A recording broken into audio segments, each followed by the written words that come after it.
नमस्कार साथियों, छात्रों। स्नेहा क्लासेस के आपके अपने इस यूट्यूब चैनल के मैथ सीरीज के इस भाग में मैं आप सभी का बहुत बहुत स्वागत करता हूं। जैसा कि मैंने आपसे मैथ सीरीज के पहले ही पार्ट में वादा किया था, तो अब वक्त आ गया है कि मैं उस वादे पर खरा उतरूं।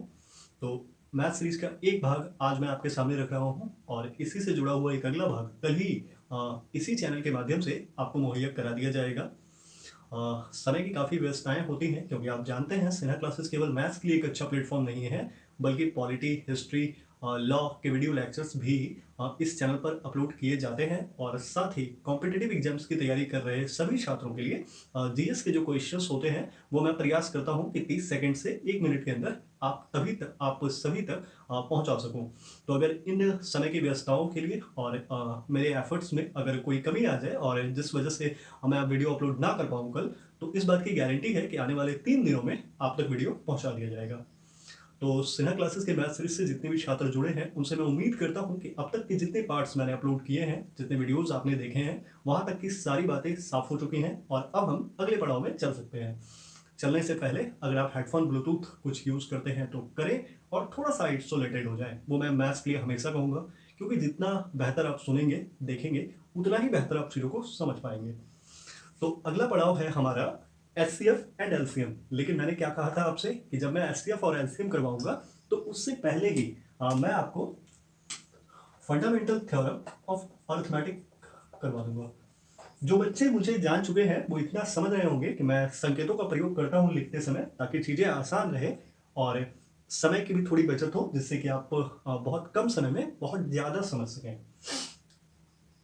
तो इसे समझना जरूरी है। जरूरी इस मामले में है कि जब भी कोई किसी एरिना में युद्ध करने के लिए जाता है, तो ये बहुत जरूरी है कि वो उस युद्ध के बारे में जाने कि वहां कौन कौन से शस्त्रों का इस्तेमाल होगा और कैसे कैसे तीर सामने आएंगे।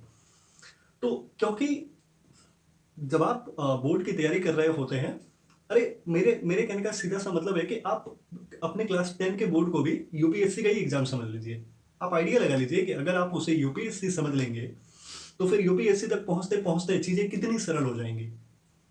किसी तैयारी पे कोई नाम नहीं लिखा होता, बस इतना प्रयास करना है कि मुझे अपना 100% देना है। अगर मैं अपना 100% दे रहा हूं तो मैं सेटिस्फाइड हूं और परिणाम की चिंता एकदम नहीं करनी है।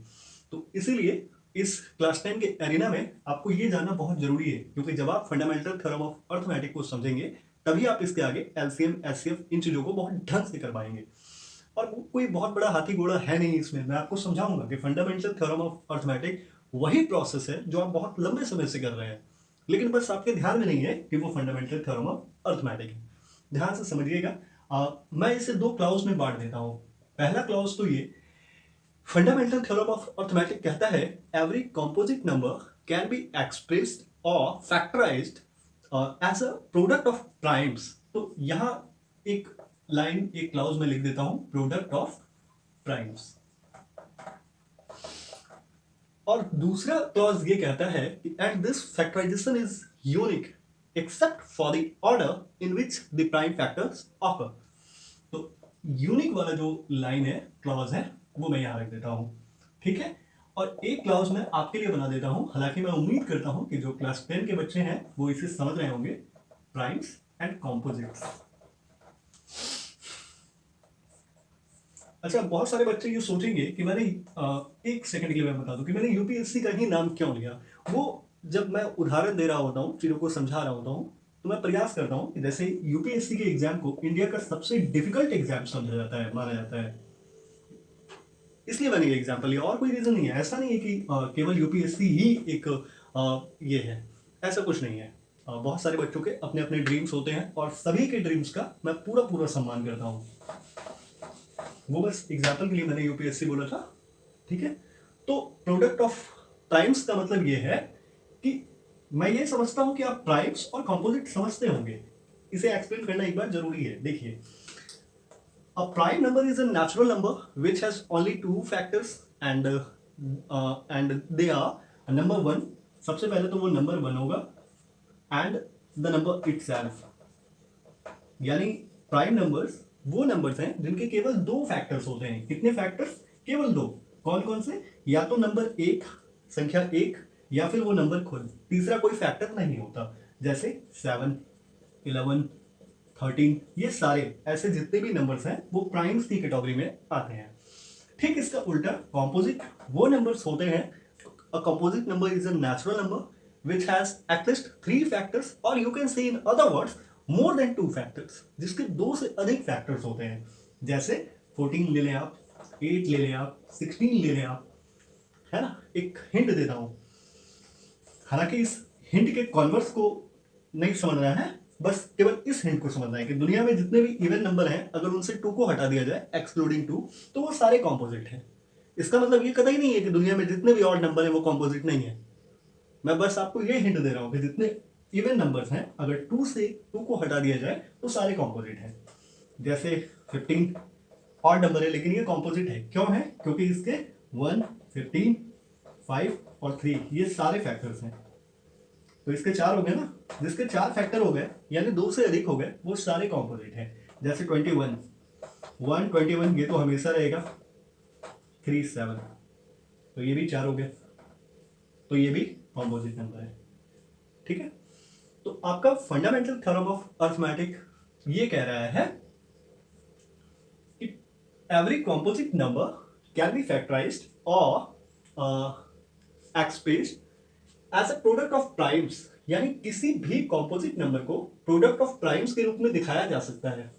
And this factorisation is unique, और ये फैक्टराइजेशन अपने आप में यूनिक होगा। यूनिक को अगर मैं हिंदी में कहूं तो अद्वितीयक, अद्वितीयक यानी जिसके जैसा दूसरा ना हो, समझ पा रहे हैं। और तीसरा प्राइम्स एंड कॉम्पोजिट्स, बात जिसकी हो रही है वो मैंने ले लिया।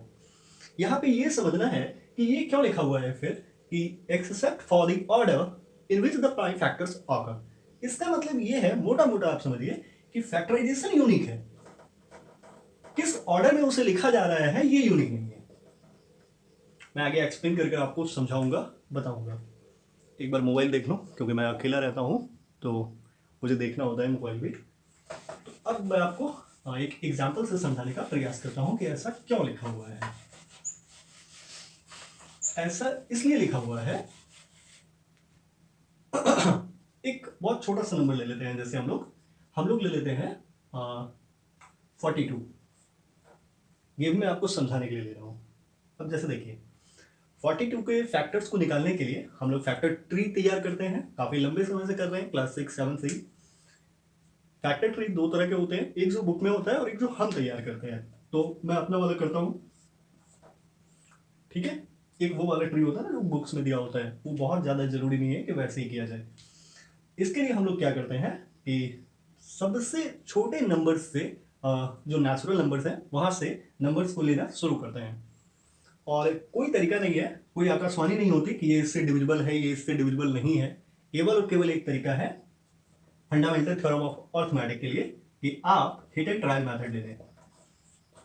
हिट एंड ट्रायल का मतलब ये है कि आप चेक करते रहें कि वो इससे डिविजिबल है या नहीं है। जैसे 1 तो मीनिंगलेस है, किसी भी नंबर को 1 से डिवाइड करना, 1 से मल्टीप्लाई करना वो मीनिंगफुल नहीं है मैथमेटिक्स में, क्योंकि रिजल्ट सेम हो जाना है। जैसे 42 को अगर हम 1 से मल्टीप्लाई करें तो भी 42, और 42 को 1 से डिवाइड करें तो भी 42, तो ये मीनिंगलेस है। 2 पर पहुंचते हैं हम लोग, क्या ये 2 से डिविजिबल है? यस, तो हम ऐसे लिखेंगे। फिर हम लोग 21 पे पहुंचेंगे और फिर हिट एंड ट्रायल कहां से लेंगे? 2 से। 2 से डिविजिबल है? नहीं। 3 से है? यस, तो हम 3 लेंगे। अब हम देखते हैं कि यहां पर जो लास्ट हमारा स्टेप है 7 है, वो लास्ट स्टेप पर हम लोगों के पास 7 है। तो हम ये देखते हैं कि 42 को ऐसे लिखा जा सकता है, 42 is equal to 2 times 3 times 7। अब जरा गौर से देखिएगा 42 कैसा नंबर है? कॉम्पोजिट नंबर है। आप एकदम सीधा कहेंगे कि ये कॉम्पोजिट नंबर है, लेकिन जब हमने इसे फैक्टराइज किया तो हम इसे ऐसे लिख सकते हैं 2 टाइम्स 3 टाइम्स 7। अब मुझे बताओ कि 2, 3 और 7 कैसे नंबर्स हैं, कॉम्पोजिट्स या प्राइम्स? जाहिर है आप कहेंगे कि ये सारे प्राइम्स हैं,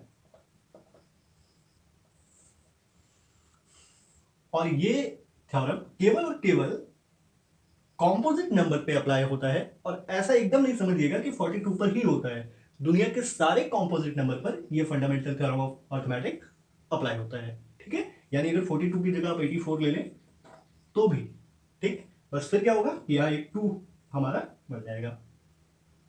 ठीक है, इसी तरह जितने भी कॉम्पोजिट नंबर हैं, जैसे 105 ले लें आप, 123 ले लें आप, ये सारे है ना, इन सब पर ये अप्लाई हो जाएगा।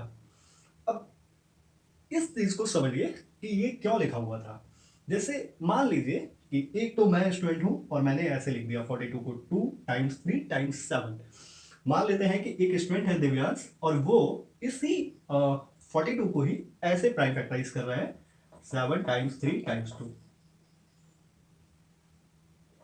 देखिए 7 टाइम्स 3 टाइम्स 2 42 के लिए लिखना टेक्निकली गलत है। ये टेक्निकली ऐसे नहीं लिखना चाहिए। सही तरीका ये है कि हमें छोटे से स्टार्ट करना है 2 टाइम्स 3 टाइम्स 7। लेकिन 42 को दिखाने के लिए अगर ऐसे लिखा जा रहा है या दिव्यांश लिख रहा है तो उसने क्या किया, बस इसे समझिए। उसने ये किया कि उसने ऑर्डर्स को चेंज कर दिया, ऑर्डर्स बदल दिए, नंबर्स अब भी वही हैं 2 2 3 3 7 7। तो फंडामेंटल थ्योरम ऑफ अर्थमेटिक आपसे सिर्फ इतना कह रहा था कि किसी कॉम्पोजिट नंबर को प्राइम्स के प्रोडक्ट के रूप में दिखा सकते हैं, वो हमने यहां दिखा दिया।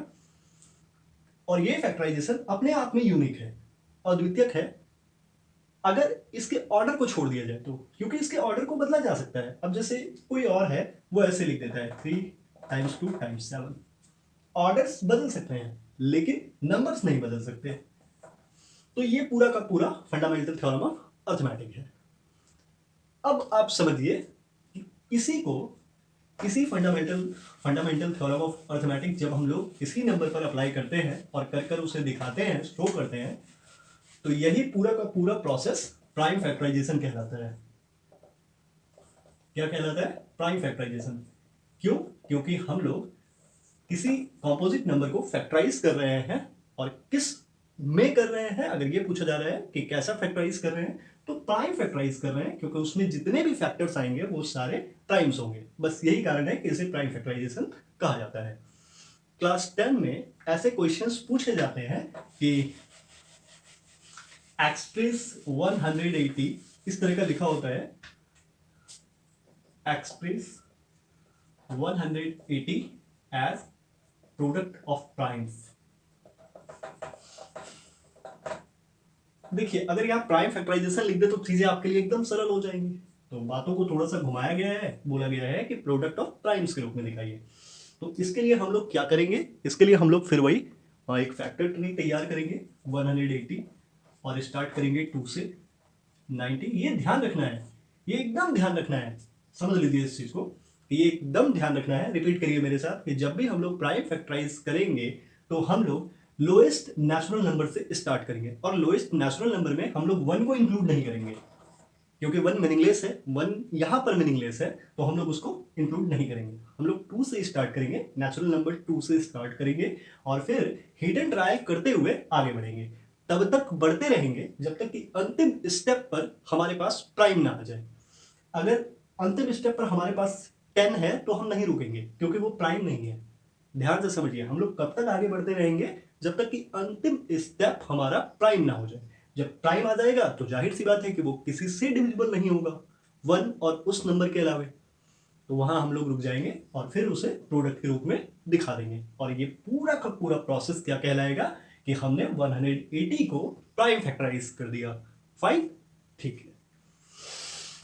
तो अब आप एक देखें, आप बहुत हद तक चीजों को समझ जाएंगे। फिर 2 से 45, अब ये 2 से नहीं है, 3 से डिविजिबल है। 15, अब भी ये 3 से है। 5, अब हम रुक जाएंगे। क्यों रुक जाएंगे? क्योंकि 5 एक प्राइम नंबर है। तो 180 को ऐसे शो किया जा सकता है, या ऐसे एक्सप्रेस किया जा सकता है 2 टाइम्स 2 टाइम्स 3 टाइम्स 3 टाइम्स 5। एक बार आप वेरीफाई कर लें, 2 2 जा 4, 4 3 जा 12, 12 5 जा 60, 63 जा 180। ये मल्टीप्लिकेशन को आसान करने का तरीका है कि मैंने प्रयास किया कि मल्टीप्लिकेशन आसानी से हो जाए, इसलिए मैंने इस 3 को बाद में लिया, है ना। जब मैं समअप कर रहा था तो 2 2 जा 4, 3 जा 12, 12 5 जा 60, और फिर मैंने लिया 63 जा 180। तो इट्स वेरीफाइड, हम लोग एकदम सही हैं। इसका मतलब 180 को ऐसे दिखाया जा सकता है, ठीक है। अब देखिए यहाँ पर कई बच्चे सवाल पूछते हैं, ऑफलाइन क्लासेस में भी मुझसे पूछते हैं कि कैसे पता करें, क्योंकि क्लास 10 है। तो मैंने आपसे कहा ना कि ये एक ऐसा एरिना है जहाँ आपको बहुत सरलता से मार्क्स नहीं मिलने वाले, बहुत आसानी से मार्क्स नहीं मिलेंगे। वो जो आप सोच रहे हैं कि बहुत आसानी से मिल जाए, कि मुझे 200 को बोला जाए प्राइम फैक्टराइज करने के लिए, नहीं, ऐसा नहीं होगा। शायद कभी कभार बोर्ड वाले को मन कर जाए आपको 1 मार्क्स देने का, तो वो दे दे, लेकिन आमतौर पर जो जनरली देखा जाता है वो ये है कि जब प्रोडक्ट ऑफ प्राइम्स के रूप में दिखाने के लिए बोला जाता है, तो वहां पर जो कोई नंबर होता है वो थोड़ा सा डिफिकल्ट, मतलब कोई ऐसा नंबर होता है जिसमें पेज होता है। जैसे पेज क्यों कह रहा हूं मैं, इसे समझिए। अगर मैं सही हूं तो आर डी शर्मा, नहीं मैं बोलूंगा नहीं, मुझे ध्यान नहीं है, लेकिन मैंने कहीं देखा है, ये किसी बुक में तो जरूर देखा है। जैसे 7429 को बोला गया है प्राइम फैक्टराइज करने के लिए, ठीक है। अब स्टूडेंट मुझसे पूछते हैं कि ये किससे डिविजिबल है सर, 3 से है, 5 से है, 8 से है, 10 से है, किससे है सर? ऐसा है कि कोई तरीका है नहीं ये पता करने का कि ये किससे डिविजिबल है, किससे नहीं है, और ऐसी कोई टेक्निक लगाना भी नहीं बोर्ड में। मैं एकदम साफ साफ ये कहूंगा आपसे। हाँ, डिविजिबिलिटी के जो रूल है, जो अप्रूव्ड रूल्स है, जैसे एक रूल तो ये है ना कि नंबर्स को ऐड करो आपस में, डिजिट्स को ऐड करो आपस में, जो unit place, tens place, 100 place, 1000 के प्लेस पर है, उन सबको ऐड कर दो। अगर इन सबके श्रम 3 से डिविजिबल हुए तो ये नंबर भी 3 से डिविजिबल होगा। एब्सोल्युटली करेक्ट, क्योंकि ये मैथ्स का अप्रूव्ड रूल है, ये डिविजिबिलिटी रूल है। अगर इसे छोड़कर कोई अगड़म बगड़म वाला ट्रिक है तो वो एकदम ना लगाएं, हिट एंड ट्रायल करें कि क्या ये इससे डिविजिबल है, क्या ये इससे डिविजिबल है, फिर आप आगे बढ़े, चीजें आसान हो जाएंगी। अब देखिए, इसे मैं पेज वाला क्यों कह रहा हूं। जब मैंने खुद से ट्राई किया हिट एंड ट्रायल से, तो मैं इस रिजल्ट पे पहुंचा। 2 से तो ये है नहीं, 3 से भी नहीं है, 4 से भी नहीं हो सकता, 5 से भी नहीं है, 6 से भी नहीं है, क्योंकि 6 से वही नंबर्स डिविजिबल होते हैं जो 2 और 3 दोनों से हों। ये सब मैं डिविजिबिलिटी के हिसाब से कह रहा हूँ। 4 से वो नंबर्स होते हैं जिसके आखिरी 2 डिजिट्स, लास्ट के 2 डिजिट्स डिविजिबल हों 4 से, और 5 से सिंपल है 0 और 5। 7 से भी नहीं है। ये सारी बातें मैं डिविजिबिलिटी के हिसाब से कह रहा हूँ। 8 से भी नहीं है, 9 से भी नहीं है, 10 से भी नहीं हो सकता, 11 से भी नहीं है, 12 से भी नहीं है, 13 से भी नहीं है, 14 से भी नहीं है, 15 से भी नहीं है, 16 से भी नहीं है। तब मैं फाइनली पहुंचा 17 पर, और मैंने देखा कि yes, this is divisible by 17। Now you can write 17 4 जा, फिर 17 3 जा, 17 7 जा। अब देखते हैं हम लोग, तो 437 होता है हमारे पास। फिर हम लोग हिट एंड ट्रायल करेंगे। 7 से नहीं है, 8 से नहीं है, 9 से नहीं है, 10 से नहीं है, 11 से भी नहीं है, 12 से भी नहीं है, 13 से भी नहीं है, 14 से भी नहीं है, नहीं, ये तो उससे भी नहीं है। अब फिर हम लोग आगे पहुंचेंगे, 18 पे जाएंगे, वहां भी नहीं है, 19 पे जाएंगे। हाँ, 19 से डिविजिबल है। 19 2 जा 38, 5 एंड इट बिकम्स 57, 19 3 जा। अब हम देखते हैं कि 7429 को जब हमने प्राइम फैक्टराइज किया, तो हमारे पास 7429 is equal to 17 times 19 times 23। ये कुछ नहीं है, बस बड़ा है ये। इसमें जो नंबर्स आ रहे हैं वो बड़े हैं। जैसे 17 एक बड़ा प्राइम नंबर है, 19 एक बड़ा प्राइम नंबर है, और 23 एक बड़ा प्राइम नंबर है। बस इसलिए इसमें पेज है, क्योंकि हमें इतना एफर्ट करना पड़ा ना, इतना मेहनत करना पड़ा, ढूंढना पड़ा कि आखिर ये किस प्राइम से डिविजिबल है। तो ऐसे क्वेश्चंस ज्यादातर बोर्ड एग्जाम्स में पूछे जाते हैं, तो आप इसकी प्रैक्टिस करिए। इसका केवल और केवल एक तरीका है कि आपकी एक्सरसाइज में जितने क्वेश्चंस दिए हुए हैं आप उन्हें प्रैक्टिस करिए, और जब वो सारे हो जाए तो आप खुद से भी कम से कम 4 डिजिट के कुछ नंबर्स अपने से बनाकर उसे प्राइम फैक्टराइज करने का प्रयास करिए। मैं उम्मीद करता हूं कि फंडामेंटल थ्योरम ऑफ अर्थमेटिक, जिसे आप प्राइम फैक्टराइजेशन भी कह लें, लाइसेंसस होकर, ये मैं आपको पूरी एक्सप्लेनेशन के साथ समझा पाया हूं। तो सीनियर क्लासेस के मैथ सीरीज के अगले भाग से जरूर जुड़िए। कल इस अगले भाग को पोस्ट कर दिया जाएगा, जहां मैं एलसीएम और एचसीएफ के बारे में बात करूंगा, और ध्यान रखिएगा कि वो बातें भी इसी आधार पर होंगी। तो स्वस्थ रहिए, सुरक्षित रहिए, अपना ख्याल रखिए, और अपनी तैयारियों में लगे रहिए। जय हिंद।